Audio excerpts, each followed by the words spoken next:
No sir. अब हो गई है। हो गई हो सर। गई है, वेरी गुड। ठीक है, तो आज का हमारा टॉपिक है प्री गुप्ता पीरियड। ठीक है, अब इसे प्री गुप्ता पीरियड बोलो या फिर पोस्ट मौर्यन पीरियड। ठीक है, चंद्रगुप्त मौर्य, उसके बाद आया कौन, बिंदुसारा, उसके बाद आया कौन, अशोका, उसके बाद दो चार छोटे छोटे लीडर आए। उसके बाद यहाँ पर एकदम वैक्यूम आ गया। देखो, जब भी कोई बड़ा राज्य गिरता है तो उसके बाद क्या होता है, उस राज्य के कई टुकड़े होते हैं और कई छोटे छोटे राजा पनपने लगते हैं, मतलब कई छोटे छोटे राजा आते हैं। तो और यहाँ पे हमारा क्या है, जीरो। जीरो क्या बोलते हैं, जीरो है। ठीक है, और यहाँ पे करीब तीसरी शताब्दी के बाद, 3 AD के बाद हमारा आता है गुप्ता पीरियड। ठीक है, इससे पहले था मौर्यन। ठीक है, ये मौर्य। तो मौर्य के बाद और गुप्ता से पहले हम लोग उसे बोलते हैं प्री गुप्ता पीरियड या फिर पोस्ट मौर्यन। पोस्ट मतलब बाद होता है, तो या तो बोलोगे उसे पोस्ट मौर्यन या उसे बोलेंगे हम प्री गुप्ता पीरियड। ठीक है, तो मैंने यहाँ पे प्री गुप्ता पीरियड लिखा है। ये तकरीबन 500 साल का टाइम है। यहाँ पर एक सेकेंड, यहाँ पर क्या है, यहाँ पर 3 AD से लेकर और यहाँ पर करीब 2 क्या बोलते हैं, BC। ठीक है, तो ये 500 साल के टाइम पे बहुत छोटी छोटी छोटी छोटी डायनेस्टी आई। ठीक है, तो सबसे पहले कौन सी आई, सुंगा डायनेस्टी। ठीक है, सुंगा के बाद कन्वा डायनेस्टी, उसके बाद सतवाहन यानी कि सातवाहन, उसके बाद छेदी डायनेस्टी। ये सब थी इंडियन।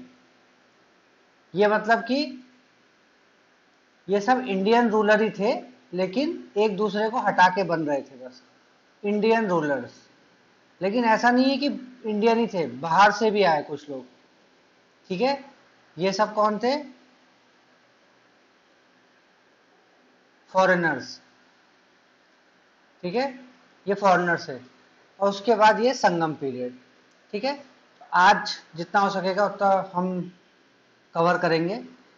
ठीक है, सबसे पहला हमारा स्टार्ट होता है सुंगा डायनेस्टी। सुंगा डायनेस्टी किसने स्टार्ट करी थी, तो पुष्यमित्र सुंगा जो था, उसने मौर्य अंपायर के आखिरी राजा, जिनका नाम क्या था, बृहद रथा, इसको मारकर उसने मौर्यन अंपायर को पूरी तरीके से खत्म कर दिया था। अशोका के बाद कई मौर्यन अंपायर आए लेकिन वो उतने पावरफुल नहीं थे। तो पुष्यमित्रा कौन था, पुष्यमित्र सुंगा जो था वो एक्चुअली इन्हीं का ही कमांडर इन चीफ था। कौन था, कमांडर था किस, सेनापति। हाँ, कमांडर इन चीफ था। और एक प्रोविंस का राजा भी था। और अब क्या था कि मौर्यन अंपायर में क्या हमने क्या पढ़ा था, सेंट्रल एडमिनिस्ट्रेशन है, सबसे ऊपर राजा था, उसके नीचे उसके छोटे छोटे प्रोविंस या क्षेत्र थे। तो उन्हीं प्रोविंस में से एक क्षेत्र जो था वो सुंगा का क्षेत्रीय राजा भी था। ठीक है, वो एरिया का कैपिटल कौन सा हुआ करता था, विदिशा, आज के मध्य प्रदेश में ही है।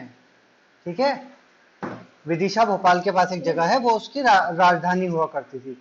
लेकिन उसने 185 BC या 186 BC के लगभग उसने बृहद रथा को क्या कर दिया, मार दिया और खुद को बना दिया राजा। तो राजा बना दिया तो उसने अपनी राजधानी शिफ्ट करी कहां से, विदिशा से पाटलिपुत्र। उस समय विदिशा समझ लो जैसे छोटा छोटी राजधानी थी किसी प्रोविंस की, और पाटलिपुत्र क्या थी, देश की राजधानी टाइप की, जैसे दिल्ली है आज के लिए। ठीक है, तो उसने अपनी राजधानी शिफ्ट करी पाटलिपुत्र।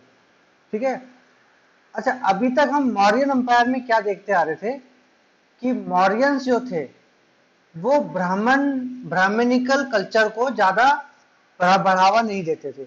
वो कहते थे कि कास्ट सिस्टम को उतना स्ट्रांगली फॉलो नहीं करते थे, ठीक है, कास्ट सिस्टम को उतना स्ट्रांगली फॉलो नहीं करते थे, ब्राह्मण लोगों को उतना ज्यादा तवज्जो मतलब तवज्जो देते थे, लेकिन उन्होंने बुद्धिज्म और जैनिज्म को भी बढ़ावा दिया, ठीक है, बुद्धिज्म और जैनिज्म को भी बढ़ावा दिया, ठीक है। लेकिन पुष्यमित्र जो था वो बिल्कुल ऑर्थोडॉक्स हिंदू रूलर था। मतलब पुष्यमित्रा ने क्या करा, पुष्यमित्रा ने ज्यादा से ज्यादा हिंदुइज्म को प्रमोट किया, ठीक है, हिंदुइज्म को प्रमोट किया। ऐसा नहीं है कि उसने, कई किताबों में ये कहा जाता है कि उसने बुद्धिज्म को दबाया। उस समय सबसे जो फास्टेस्ट ग्रोइंग धर्म था वो कौन सा था, बुद्धिज्म, लेकिन उसने बुद्धिज्म को दबाया, ऐसा कई लोग कहते हैं, लेकिन ऐसा पूरी तरीके से सही भी नहीं है। लेकिन एक चीज कंफर्म है कि उसने हिंदुइज्म को थोड़ा बढ़ावा दिया और ब्राह्मणिकल कल्चर को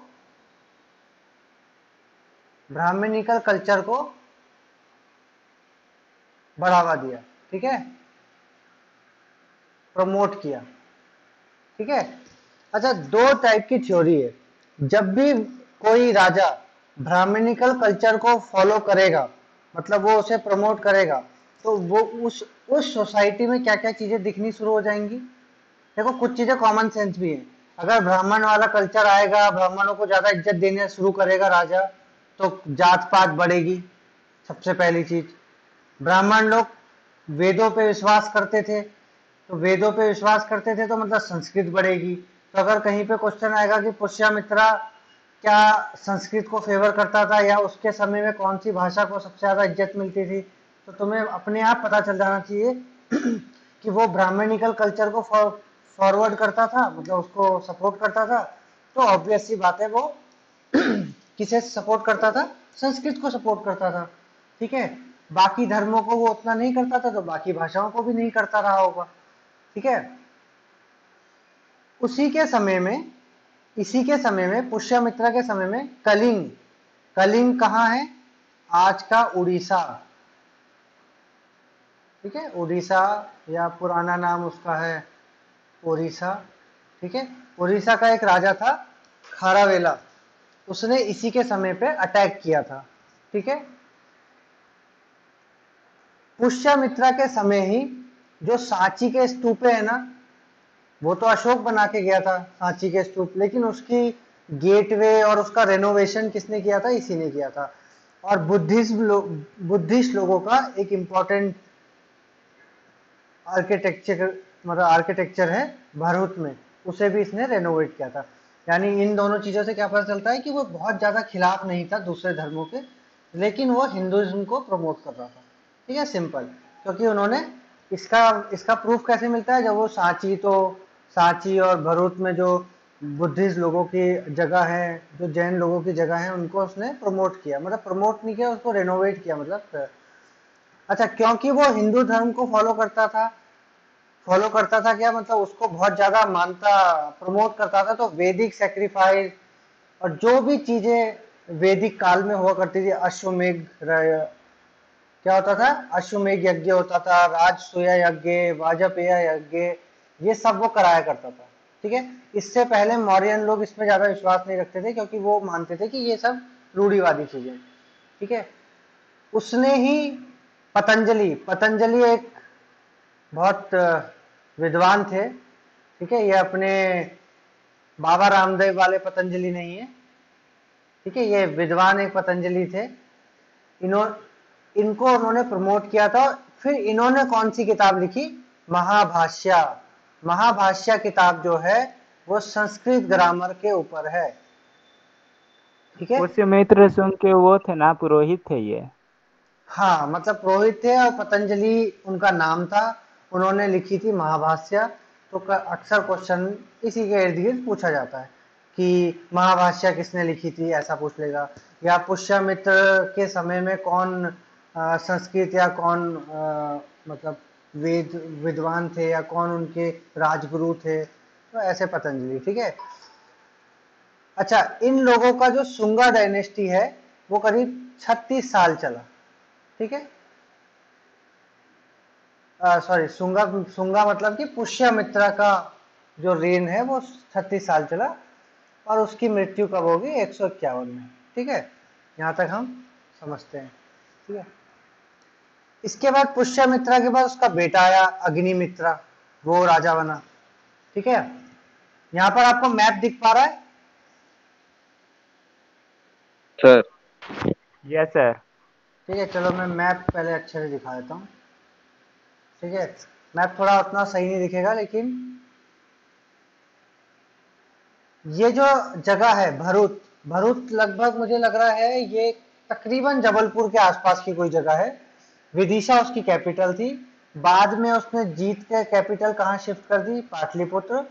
और वो थोड़ा सा नॉर्थ तक भी उसने एरिया बढ़ाया था, यानी कि तुम देखो कि उसने ठीक ठाक एरिया कब्जा लिया था। ठीक है, ठीक है, तो ये वाला जो येलो कलर का एरिया है ये किसका है? सुंगमित्रा ने इतना कैप्चर कर लिया था। ठीक है, उसके बाद उसका राजा कौन बना? अग्निमित्र। ठीक है, अग्निमित्र कालिदास के पोयम के हीरो भी थे। ठीक है, मालविका अग्निमित्रम। ठीक है, ये कालिदास की एक पोयम है जिसके हीरो कौन थे? सुंगा डायनेस्टी के दूसरे राजा पुष्यमित्र के बेटे अग्निमित्र। ठीक है, और ये नाम से पता ही चल रहा है, ये नाम एक्चुअली ऐसा नहीं है, ये इसमें मैंने तोड़ के लिखा है ताकि तुम्हें याद करने में आसानी हो, मालविका अग्निमित्रम, लेकिन ये लिखा होगा मालविकम मित्रम। अग्नि मतलब एक साथ लिखा है तो उतना पढ़ नहीं पाओगे। ठीक है, उनके बेटे का नाम क्या था? अग्निमित्र के बेटे का नाम वासुमित्रा। फिर उसके बाद वो राजा बना। ठीक है, तो इस तरीके से इनकी डायनेस्टी के दो पावरफुल राजा थे, पुष्यमित्रा, अग्निमित्रा, और तीसरे नंबर पे वासुमित्रा। ठीक है, उसके बाद एक आध और छोटे मोटे राजा रहे होंगे, पर हम मेन मेन राजाओं को ही पढ़ेंगे। ठीक है, उसके बाद इन लोगों को किन्होंने हराया? कन्वा डायनेस्टी। अच्छा, कन्वा डायनेस्टी के जो राजा थे वो थे ही ब्राह्मण, मतलब ये लोग तो क्षत्रिय थे लेकिन ब्राह्मणों को प्रमोट करते थे, लेकिन कानवा डायनेस्टी का जो राजा था वो ब्राह्मण ही था। ठीक है, मतलब ब्राह्मणिक ओरिजिन के थे। ठीक है, तो वो अपना गोत्र ही, उन्होंने अपने गोत्र के नाम पे ही अपना क्या डायनेस्टी बना दी? कन्वा डायनेस्टी। ठीक है, उन्होंने इनको हराया। किन्हें? सुंगा डायनेस्टी के राजा को हटा के, ठीक है, अपना राज्य स्थापित किया। ओके, उसके बाद उन्होंने उन्होंने कौन से सुंगा रूलर को हटाया था? देवभूति। देखो, शुरू के तीन तो हमने पढ़े, पुष्यमित्र, अग्निमित्र और वासुमित्र, लेकिन इसके बाद ये तीन पॉपुलर थे, मतलब बड़े राजा थे। उसके बाद एक दो छोटे राजा है, तो आखिरी राजा इनका कौन था सुंगाओं का? आखिरी देवभूति। देवभूति को हटाया किसने? वासुदेव कन्वा ने, और उसके बाद स्टेब्लिश कर दी कन्वा डायनेस्टी। कन्वा डायनेस्टी नीचे है, ये बंगाल से होती हुई मध्य प्रदेश, छत्तीसगढ़, झारखंड से होती हुई थोड़ा बहुत उड़ीसा। ठीक है, तो कन्वा डायनेस्टी ने इन्हें रिप्लेस कर दिया। ठीक है, तो इसी डायनेस्टी के एक दो राजा के बारे में है कि भूमि मित्रा थे, उन्होंने 14 साल किया। ठीक है, नारायण थे, उन्होंने 12 साल किया, तो इतना ज्यादा कुछ पढ़ने का है नहीं। ठीक है, इसके बाद एक और पावरफुल मतलब सुंगा के बाद एक और थोड़ी ठीक ठाक पावरफुल डायनेस्टी कहेंगे, सतवाहाना डायनेस्टी। ये लोग क्या थे? ये लोग साउथ से ऊपर की तरफ मूव किए थे। ठीक है, ये बेसिकली साउथ के थे, लेकिन इन्होंने साउथ से ऊपर की तरफ मूव किया, मतलब नॉर्थ की तरफ, और नॉर्थ में आते हुए इन्होंने कन्वा डायनेस्टी के आखिरी राजा सुसरमन को मारकर नई डायनेस्टी शुरू कर दी, जिसका नाम था सतवाहन, और राजा का नाम था आंध्रा किंग। मतलब नाम में ही आंध्रा था उसके। आज तो आंध्र प्रदेश एक जगह भी है। ठीक है, और ये अच्छी खासी मतलब इन्होंने अच्छा खासा अपना राज किया सतवाहन में। इनका ये बगल में मैप तुम देख सकते हो। इनकी राजधानी पहले हुआ करती थी अमरावती, जो आज के आंध्र प्रदेश में। ठीक है, आंध्र प्रदेश में। और अभी भी आंध्र प्रदेश की नई राजधानी अमरावती बनाने जा रहे हैं वो लोग दोबारा से। ठीक है, तो हमें पता है कि अमरावती क्यों बनाने जा रहे हैं, क्योंकि भाई अमरावती उनकी पहले से ही इंपॉर्टेंट शहर रहा है उनके लिए। ठीक है, अब सतवाहना डायनेस्टी ऐसा तो है नहीं। अच्छा, डायनेस्टियां क्या है कि जब वो बड़ी होती हैं तब उनकी हिस्ट्री हम पढ़ते हैं। जब वो, ऐसा नहीं है कि इस समय सतवाहन थे तो बाकी जगह दुनिया में कुछ हो ही नहीं रहा था। बाकी जगह छोटी छोटी डायनेस्टीज थी। यहाँ पे इंडो ग्रीक थे, यहाँ पे बैक्टियन थे, और भी बहुत छोटे छोटे थे। लेकिन जो उस क्षेत्र का सबसे पावरफुल डायनेस्टी होता है उसी के बारे में हम पढ़ते हैं।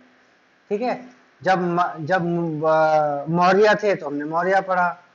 जब पुष्यमित्रा बना तो हमने शुंगा डायनेस्टी पढ़ी। फिर हमने अब सतवाहन पढ़ेंगे, है ना।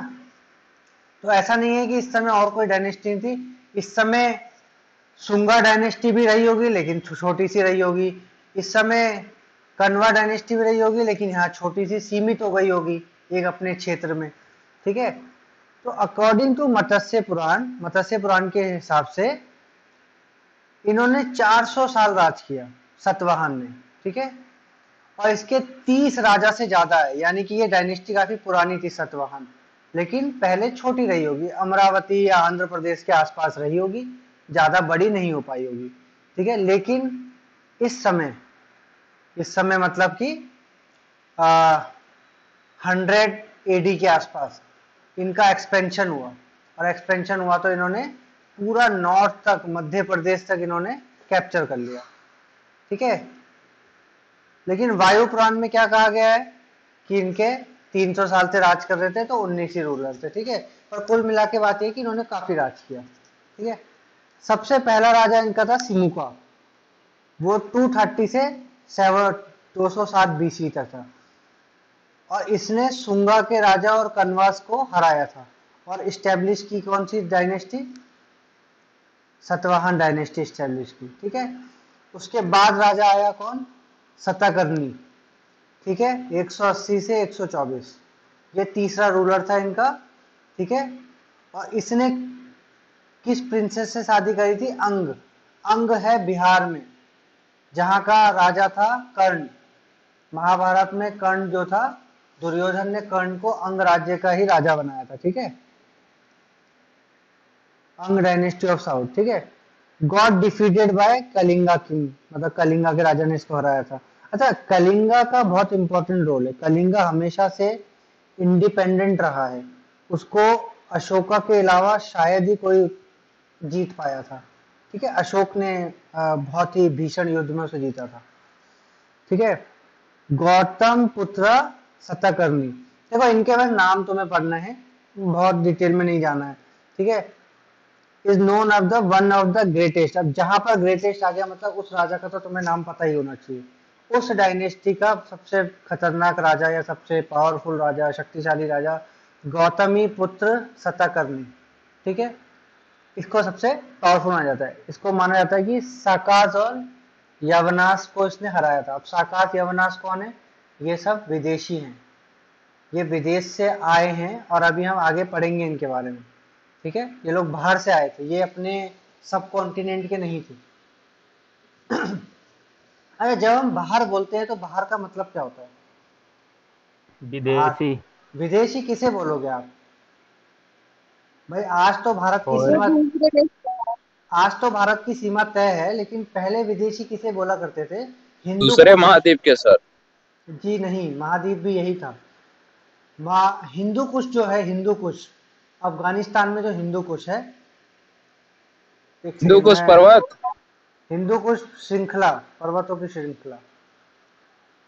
देखो मैं तुम्हें बताता हूँ कि हम लोग जब बोलते हैं विदेशी कौन है और कौन यहीं का है, तो ये मैप देखो। ठीक है, इस मैप में एक इंपॉर्टेंट चीज जो देखने की है वो ये है कि ये व्हाइट व्हाइट दिख रहा है, यस सर। सर ये है हिमालय। ठीक है, ठीक है, ये सबसे ऊपर का दिख रहा है पॉइंट। यस सर, दिख रहा है। ठीक है, ये इसे बोलते हैं मतलब पिवट पॉइंट है, ये एक ऐसा पॉइंट जहां से पहाड़ों की श्रृंखला शुरू होती है। और यहां से दूसरी तरफ, यहां से दूसरे कलर से बताता हूं मैं तुम्हें, ब्लू कलर से बता देता हूं।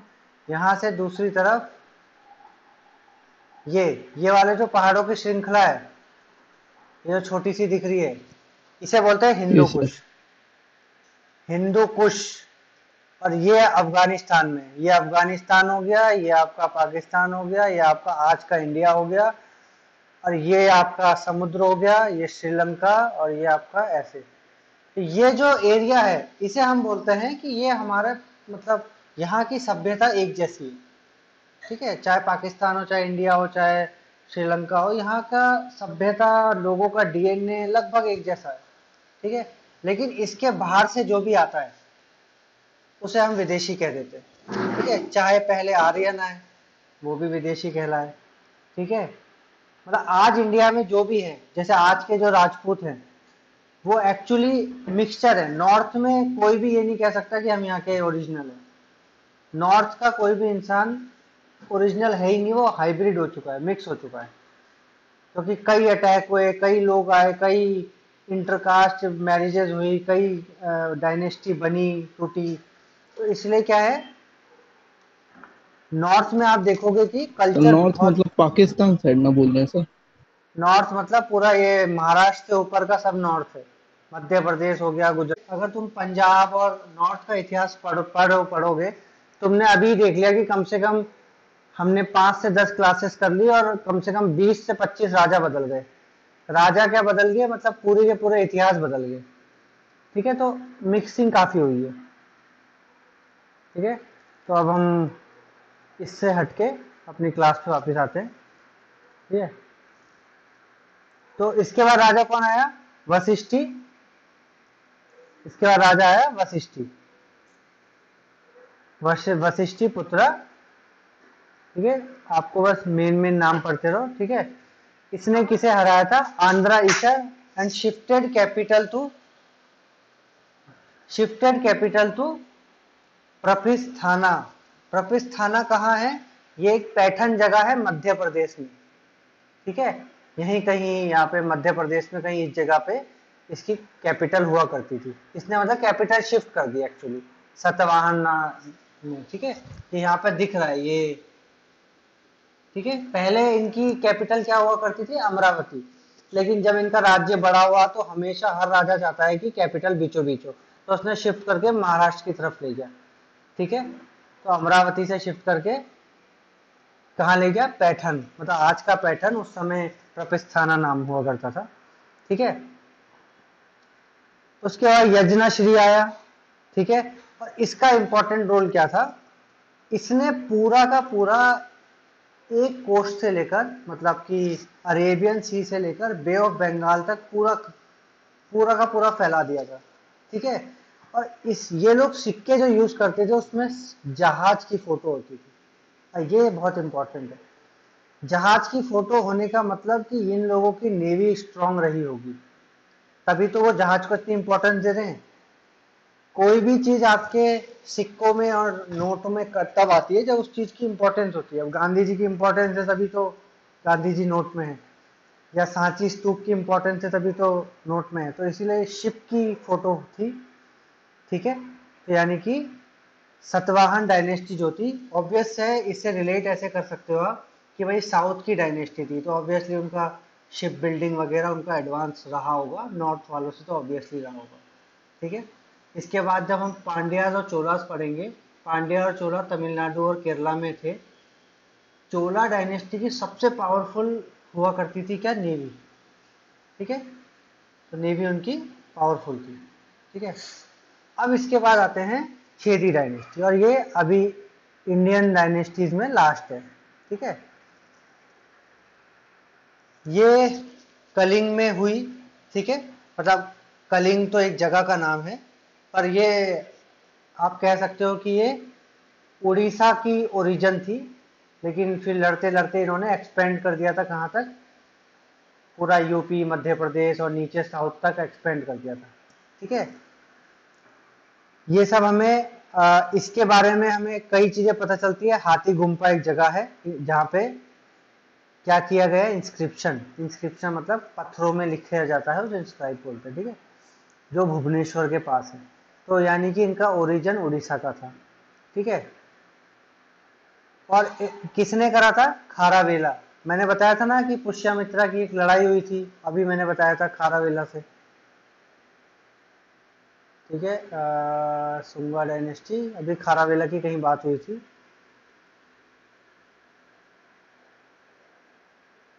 इसके पहले वाले जो भेजे थे उसमें थी। हाँ मतलब कि तो खारावेला जो था वो छेदी डायनेस्टी से था।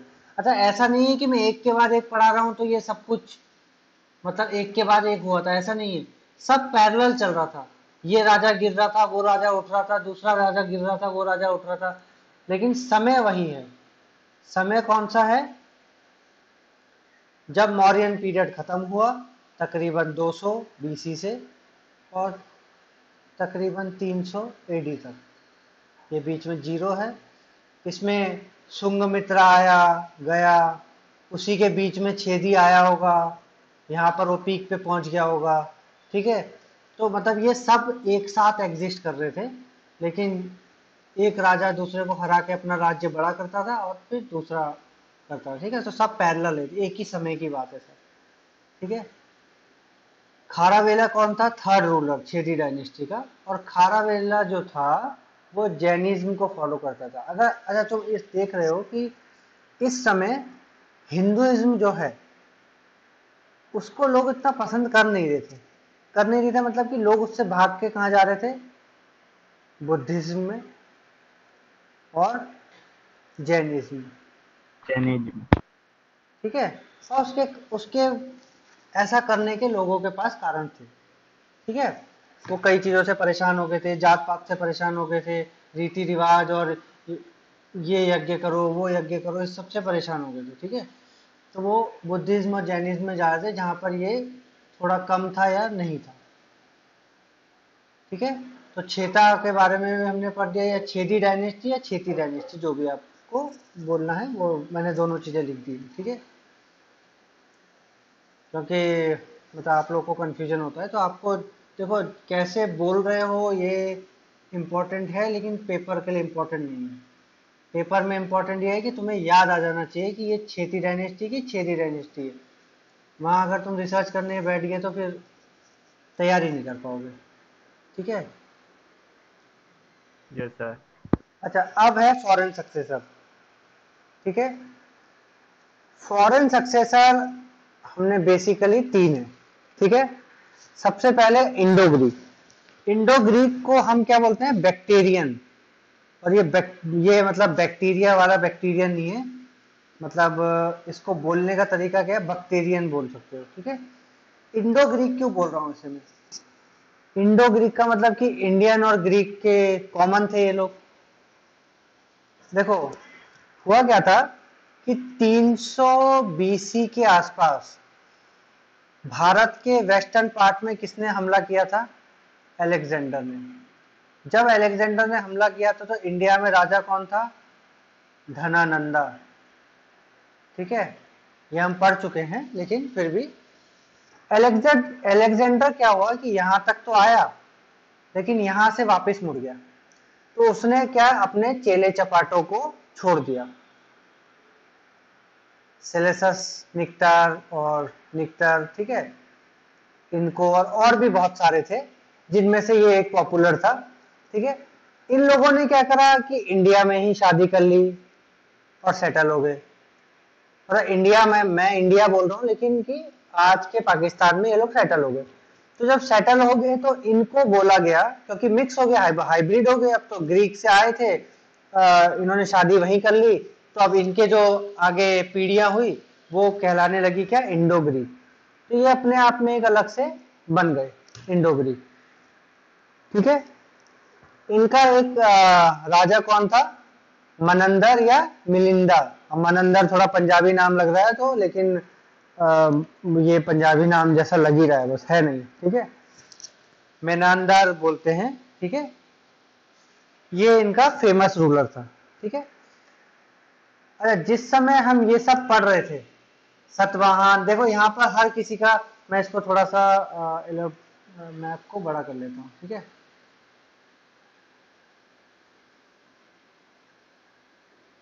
अच्छा, यहाँ पे तुम देखो कि बहुत सारे नाम लिखे हैं, तो ध्यान ध्यान से पढ़ो। देखो मगध में लिखा है सुंगा, ठीक है, क्योंकि इस समय सुंगाज रहे होंगे। यहाँ पर साइड में देखो सुंगा के बाद नीचे कलिंग है, ठीक है। इसी समय सतवाहन भी है, यानी कि सतवाहन भी इस समय एग्जिस्ट करते थे, ठीक है। अंतराज है। और हाँ, बहुत मथुरा। माइक ऑफ करो, ठीक है। ये सब थे, इस समय सब कुछ चल रहा था, लेकिन कोई एंटर नहीं कर रहा था बस, ठीक है। यहाँ पर साकस्तान था, यानी कि साका लोग थे। ये इंडो साइथीनियन जो है, ये इंडो ग्रीक को ही बोलते थे, तो यहाँ पर ये थे। इधर पार्थियन एम्पायर था, उधर यूएजी था। ये यूएजी कुषाण जो है, ये भी आगे इंपॉर्टेंट है, क्योंकि इन्होंने भी आक्रमण करके यहाँ तक घुस गए थे, मथुरा तक, ठीक है। तो सबसे पहला था इंडो ग्रीक, ठीक है। इंडो ग्रीक में क्या था कि दे इंट्रोड्यूस हेलेनिक, यानी कि ग्रीक फीचर जोड़ा। देखो इसीलिए मैं कह रहा हूँ कि नॉर्थ में सब कुछ मिक्स क्यों है, क्योंकि जो भी बाहर से आया उसने अपना कल्चर थोड़ा मिक्स कर दिया, थोड़ा यहाँ का ले लिया, तो एक अलग चीजें बन गई, ठीक है। तो इसने क्या करा था, गांधार स्कूल की वो करी थी। इसे मतलब इस मिक्सचर वाले आर्ट को बोलते हैं गांधार स्कूल। स्कूल का मतलब हमारे वाला स्कूल नहीं, स्कूल का मतलब एक नई प्रकार की आर्ट, ठीक है। उस आर्ट का नाम है गांधार। गांधार का कौन था, शकुनी मामा, ठीक है। इन्होंने इंपॉर्टेंट चीज क्या चालू करी, गांधार स्कूल ऑफ आर्ट, ठीक है। ये मतलब क्या है, मिक्सचर। ये मिक्सचर है, किस किस का मिक्सचर है, थोड़ा इंडियन थोड़ा ग्रीक, ठीक है। मतलब जो भी अब वो नई बिल्डिंग बनाते थे वो मिक्सचर ही बनाते थे, थोड़ा इंडियन का ले लिया, थोड़ा ऐसे ले लिया, तो ये इनका अचीवमेंट है, ठीक है। इसके बाद सेकंड राज कौन है, साकास, ठीक है। साकास हमें यहाँ कहाँ दिखे थे, इधर कहीं ईरान के आसपास। तो उसके बाद ये लोग